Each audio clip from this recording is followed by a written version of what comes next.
जी नमस्कार।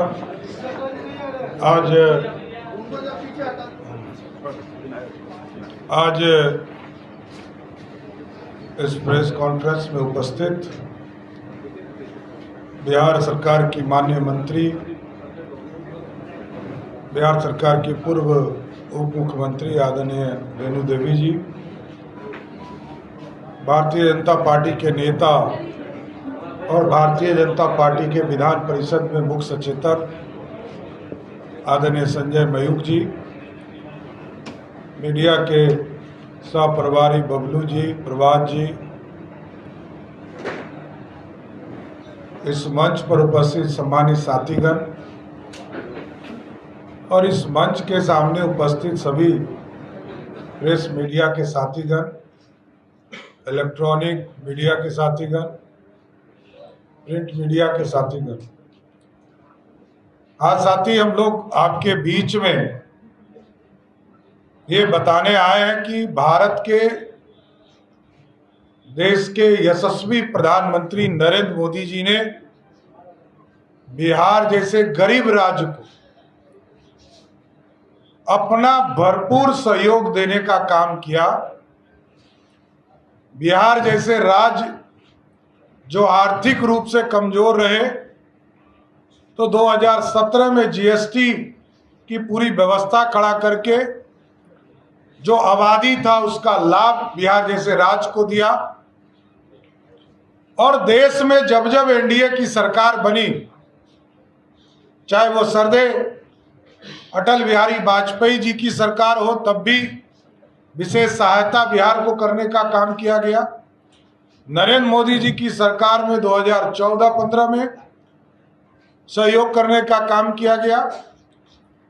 और कल ही आदरणीय वित्त मंत्री आदरणीय श्रीमती निर्मला सीतारमण जी ने देश में जब बजट पेश किया, तो बिहार जैसे आर्थिक रूप से गरीब राज्य को, जहां बाढ़ की हम चिंता करते थे, इस बिहार को 11,500 करोड़ रुपया सिर्फ बाढ़ से सुरक्षा देने का प्रदान किया।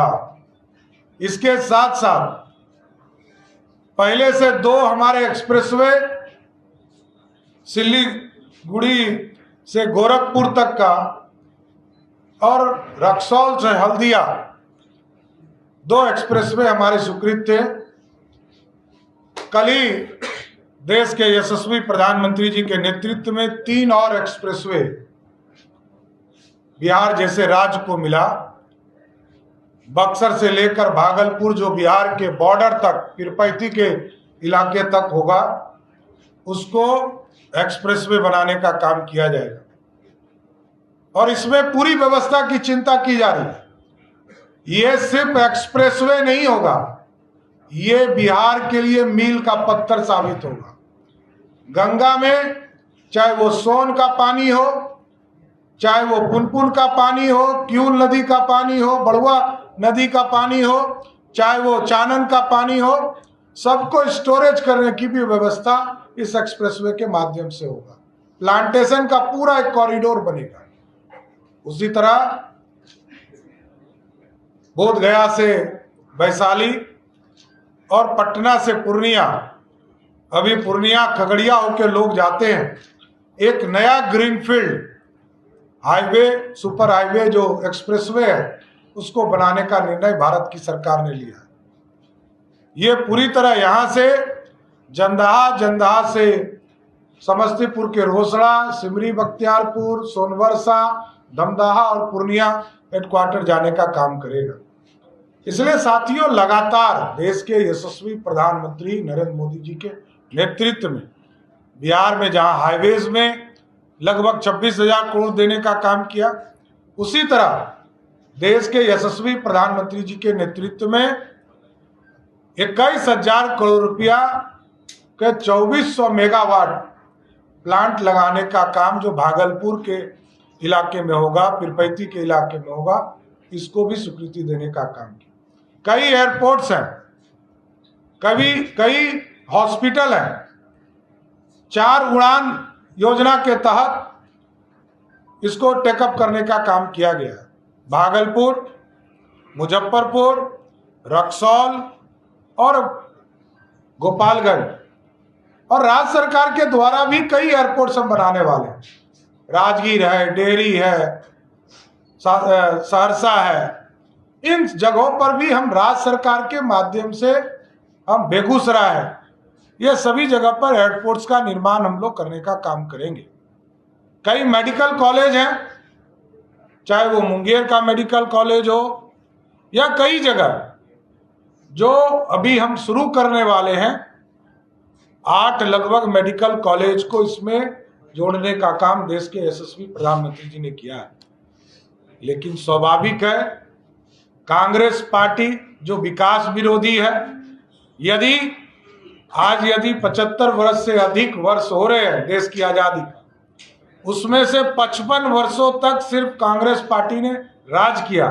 यदि कांग्रेस ने विकास कर दिया होता तो दूसरे पार्टी को विकास की चिंता नहीं करनी पड़ती, दुनिया में हम आगे बढ़ गए होते।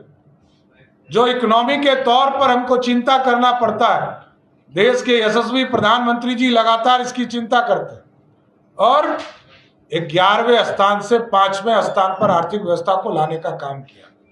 इसलिए कई चीजें अभी और हम लोगों को काम करना है। खासकर मैं देश के यशस्वी प्रधानमंत्री जी को धन्यवाद देता हूं कि 10 लाख करोड़ रुपया इस देश के इंफ्रास्ट्रक्चर, अर्बन इंफ्रास्ट्रक्चर को विकसित करने के लिए दिया है। 3 लाख हाउसिंग का प्लान, 3 करोड़ हाउसिंग घर बनाने के लिए पूरे देश में व्यवस्था किया गया। तो हम पूरी तरह बिहार के जितने छूटे हुए गरीब हैं सबको पक्का मकान मिले, इसके लिए देश के यशस्वी प्रधानमंत्री जी और बिहार के लोकप्रिय मुख्यमंत्री नीतीश कुमार जी को भी धन्यवाद देता हूं कि लगातार सकारात्मक पहल करके इस देश को आगे बढ़ाने का काम कर रहे हैं। और राष्ट्रीय जनता दल कहती है सिर्फ ट्विटर वावा के तौर माध्यम से लोग अपना बयान दे रहे हैं। एक महत्वपूर्ण सदन का सत्र चल रहा है और आप सोचिए युवराज ही गायब है। कोई लोकतंत्र से प्यार नहीं है, ये सत्ता विरासत में मिली है, लेकिन इसको संभालने का भी काम राष्ट्रीय जनता दल के लोग नहीं कर रहे। और राष्ट्रीय जनता दल वो जनता दल की सरकार रही जिसको 4000 करोड़ रुपया आदरणीय अटल बिहारी वाजपेयी जी की सरकार ने दिया था, वो भी खर्चा नहीं कर पाई। जब एनडीए की सरकार बनी, आदरणीय सुशील मोदी जी और नीतीश कुमार जी की सरकार बनी, तब जाकर उसको उपयोग करने का काम किया गया। इसलिए लालू जी विनाश के लिए जाने जाते हैं बिहार। और आज ही देखिए, आज इतना महत्वपूर्ण कानून बन रहा था, बिहार में छात्रों का जीवन खराब नहीं हो उनके लिए कानून बन रहे थे। परीक्षा में संशोधन कानून लाए गए कि कोई कदाचार करते हुए, कोई अपराध करते हुए, कोई नकल करते हुए यदि कोई इस तरह की व्यवस्था करेगा तो उसके खिलाफ कठोर कार्रवाई केंद्र सरकार ने भी कानून बनाया और बिहार में भी कानून बनाया। लेकिन राजद के लोग, महागठबंधन के लोग उससे भी बाहर रहे। इसलिए ये विकास विरोधी है, छात्र विरोधी है, किसान विरोधी है और बिहार में सिर्फ अपराध का समर्थन राष्ट्रीय जनता दल या महागठबंधन कर सकती है। बहुत बहुत धन्यवाद। कोई सवाल है तो एक पूछिए।